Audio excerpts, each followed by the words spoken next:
Plymouth just hit 3 degrees Celsius this morning, whilst Aberdeen sits at a relatively mild 7 degrees. Yes, you heard that correctly. The southwest is currently colder than the northeast of Scotland. Is your area about to face another relentless week of Atlantic weather, or are we finally seeing signs of something different? Right now, the Met Office has yellow warnings covering Devon, Cornwall, Wales, and parts of Scotland, affecting over 8 million people dealing with persistent rainfall and gale-force winds. By the end of this forecast, you will know exactly when the next dry window opens for your region, and I've got some rather unexpected news about what's coming this weekend. Drop your location in the comments right now, your city or county, and I'll give you a personalised update in tomorrow's forecast based on the latest overnight model runs. London, you are looking at 12 degrees today with cloudy conditions, tomorrow climbing to 14 degrees with scattered showers, weekend holding around 13 degrees, but here is the crucial bit. Sunday afternoon could see a brief dry spell. Manchester, currently 9 degrees, tomorrow 10 degrees with persistent drizzle, weekend looking rather grim, I'm afraid, with continuous rain, Saturday through Sunday morning. Birmingham sits at 10 degrees right now, tomorrow 11 degrees, and you will want to hear about Friday evening because there's something developing. Glasgow, you're at 8 degrees currently, tomorrow similar conditions, but the weekend brings a significant change that I'll explain in detail shortly. Cardiff 9 degrees today, tomorrow 10 degrees with strengthening winds, weekend particularly wet with 50 to 70 millimeters possible. Belfast 7 degrees now, tomorrow 8 degrees, and you are actually looking at some of the drier conditions across the UK come Sunday, which surprises me given the current setup. Now then, let me show you what's actually happening with the atmospheric pattern, because this isn't just another low-pressure system rolling through. We've got a stubborn area of high pressure sitting over Scandinavia that absolutely refuses to budge. The Met Office model has been consistent on this for the past 72 hours, whilst the European model, the ECMWF, has been trying to shift it eastward. This 50-kilometre difference in positioning changes everything for eastern Scotland and the northeast of England. If the Met Office is correct, Edinburgh and Aberdeen continue with these drier, colder conditions. If the European model wins out, you are looking at significantly more cloud and rain pushing in from the North Sea. We'll have a much clearer picture tomorrow morning when the overnight runs come through, so do check back because this uncertainty window is closing rapidly. For those of you along the southwest coast, I know this isn't ideal news, but Plymouth, Exeter, Penzance, you are facing another 48 hours of really quite unpleasant conditions. We're not talking light showers here. Current observations show sustained winds of 45 to 50 miles per hour with gusts reaching 60 miles per hour in exposed coastal areas. The rain is especially heavy in total accumulation, perhaps 20 to 30 millimeters, but it is the relentless nature combined with those winds that's causing the problems. The ground is absolutely saturated. Devon and Cornwall have received over 475 millimeters since the 1st of January. That's extraordinary even by southwest standards. Let me give you the timing more precisely because I know many of you are trying to plan around this. Exeter, heaviest rain this evening between 6 and 10 o'clock, easing overnight but remaining blustery through Wednesday morning. Plymouth, you'll see the worst conditions slightly earlier, 4 until 8 this evening, then gradual improvement but staying windy until Thursday. Penzance, you are in it now, frankly.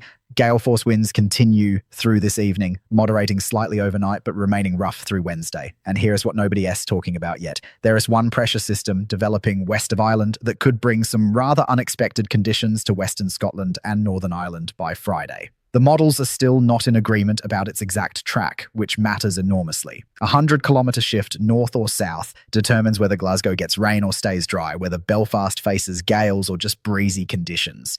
This is exactly the kind of setup that requires hourly monitoring, which is why tomorrow's update will be absolutely critical. Bristol, you are at 11 degrees currently, tomorrow 12 degrees with grey skies, but Friday is when you need to pay attention. Newcastle, 8 degrees now, tomorrow 9 degrees, and you are in this interesting position where you could see some brightness developing Thursday afternoon if that Scandinavian high holds position. Leeds, 10 degrees today, tomorrow 11 degrees, weekend mixed with showers Saturday, possibly drier Sunday. Liverpool, 9 degrees currently, tomorrow 10 degrees with rain developing Friday evening. Southampton, 12 degrees now, tomorrow 13 degrees, and I'll come back to your specific situation in a moment because there's a compounding factor involving wind direction. Let me just clarify something about these temperatures because there's an important distinction. When I say 12 degrees in London, that the actual air temperature. The feels like temperature with the wind chill is closer to 8 or 9 degrees. This matters particularly if you are commuting or spending time outdoors. The wind has been remarkable, really, not just the strength, but the persistence. We simply haven't had a calm day across most of the UK for nearly 3 weeks. That constant air movement prevents any real warmth building during daylight hours, even when the sun does break through. Scotland deserves more detailed attention because you've got this fascinating split developing. Edinburgh, currently 8 degrees, tomorrow 9 degrees, and you are on the cusp of that model disagreement I mentioned. If the high pressure slides south, you stay dry with increasing brightness. If it retreats north, cloud and rain push in from the east. Aberdeen, 7 degrees now, tomorrow 8 degrees, and you're actually looking quite reasonable for the next few days, some sunny spells possible Thursday and Friday. Inverness, 6 degrees currently, tomorrow 7 degrees, and the Highlands could see some quite beautiful conditions Thursday with clear skies and stunning visibility, though it'll be decidedly chilly. Dundee, 7 degrees today, tomorrow 8 degrees, similar outlook to Aberdeen. Wales is taking a battering, there is no other way to put it. Swansea, 9 degrees currently, tomorrow 10 degrees with gusting winds to 50 miles per hour. Bangor, 8 degrees now, tomorrow 9 degrees, and the North Wales coast is experiencing some truly torrential conditions, as several of you have mentioned. I've seen the reports of freezing sea spray and horizontal rain. Aberystwyth, 9 degrees today, tomorrow 10 degrees. Coastal flooding remains a concern through Wednesday, around the 3-minute mark now, and I want to remind you about those comments. I genuinely read through them, and tomorrow's forecast will include specific updates for the locations you mention. The more detail you give me, the more precise I can be. If you tell me you are in Kent, that is helpful, but if you tell me you are in Maidstone or Canterbury, I can give you much more targeted information because those areas can have quite different microclimates. Northern Ireland has been somewhat forgotten in the general discussion, which isn't fair given your conditions. Belfast, 7 degrees currently, tomorrow 8 degrees with showers, but here is something rather interesting. Sunday afternoon, you could see the first genuinely dry, bright period we've had across Northern Ireland in a fortnight. The models are fairly consistent on this. Derry, 6 degrees now, tomorrow 7 degrees. Similar Sunday improvement expected. Wait until you see what S developing for next week, though. This is where it gets properly interesting. The jet stream, which has been stuck in this relentless southwesterly flow, funneling Atlantic system after Atlantic system across the UK, shows signs of buckling. Not dramatically, not a complete breakdown, but enough of a shift that Tuesday or Wednesday of next week could bring a brief ridge of high pressure. Now, before you get too excited, we're talking perhaps 36 to 48 hours of drier, calmer conditions, not a permanent pattern change. But after what we've endured, even 2 dry days would be rather welcome. Oxford, 11 degrees currently, tomorrow 12 degrees with persistent drizzle, weekend remaining unsettled. Cambridge, 10 degrees now, tomorrow 11 degrees, and East Anglia generally sits in this awkward zone between the worst of the Atlantic weather and the potential brightness from that Scandinavian high. Norwich, 10 degrees today, tomorrow 11 degrees. The Midlands continue with this rather drab, grey, damp pattern. Nottingham, 10 degrees now, tomorrow 11 degrees. No significant change expected through the weekend. Leicester, 10 degrees currently, tomorrow 11 degrees. Similar outlook. Coventry, 11 degrees today, tomorrow 12 degrees. Let me address something several people have raised about the rainfall totals. Yes, we've had extraordinary amounts. Some areas of Devon recording over 150 millimeters in January alone, which is roughly a quarter of what you typically see for an entire year. The ground simply cannot absorb anymore. This is why relatively modest rainfall now causes flooding. The catchments are full, the water table is high, drainage systems are overwhelmed. When I say 30 millimeters is forecast, in normal conditions that wouldn't be particularly concerning, but in the current saturated state, it's rather problematic. Yorkshire continues with mixed conditions. York, 9 degrees currently, tomorrow 10 degrees with showers. Scarborough on the coast, 9 degrees today, tomorrow 10 degrees. And you are seeing some of that North Sea influence bringing cloud and dampness, even when areas further inland stay drier. Actually, I should be more precise about Friday evening because this is quite important for planning. That low pressure system I mentioned develops west of Ireland Thursday night, deepens Friday morning, then tracks northeast across Scotland Friday evening and overnight. Southwest England, rain arrives late Thursday, heaviest Friday morning, clearing Friday afternoon. Wales, rain starts Friday early hours, heaviest Friday lunchtime, easing Friday evening. Northwest England and Scotland, rain Friday afternoon, continuing Friday night, clearing Saturday morning. Northern Ireland, you are in the warm sector Friday afternoon, so actually staying mostly dry whilst getting the worst of the winds. Hang on, let me check that again because there's something in the latest satellite imagery that's interesting. We've got this comma-shaped cloud structure developing southwest of Ireland, and that S often a signature of a system that S about to deepen quite rapidly. The pressure gradient tightening suggests winds could be stronger than initially forecast, particularly for western coasts Friday night. I'd be watching this carefully if you are in exposed coastal areas. Brighton and the south coast generally escape the worst of the rain, but not the wind. 12 degrees currently. Tomorrow, 13 degrees.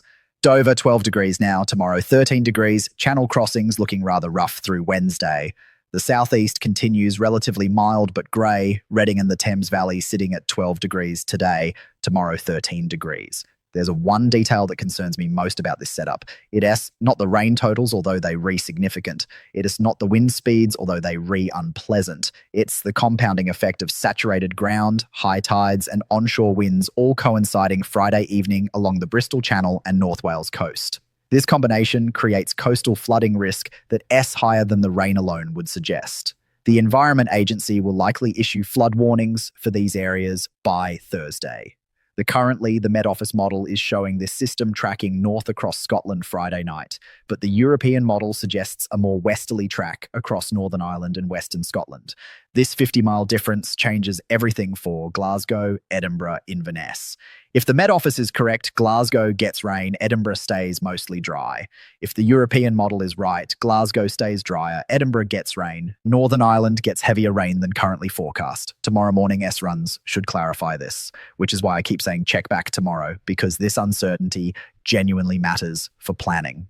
If there is one thing to take away from this forecast, it is that Friday evening requires attention across western areas. Not panic, just awareness. Check your local flood warnings, secure garden furniture, charge your devices in case of power interruptions in exposed areas. We're at the 12-minute mark now, and I genuinely want to hear from you in the comments. Where are you watching from? What specific weather concerns do you have?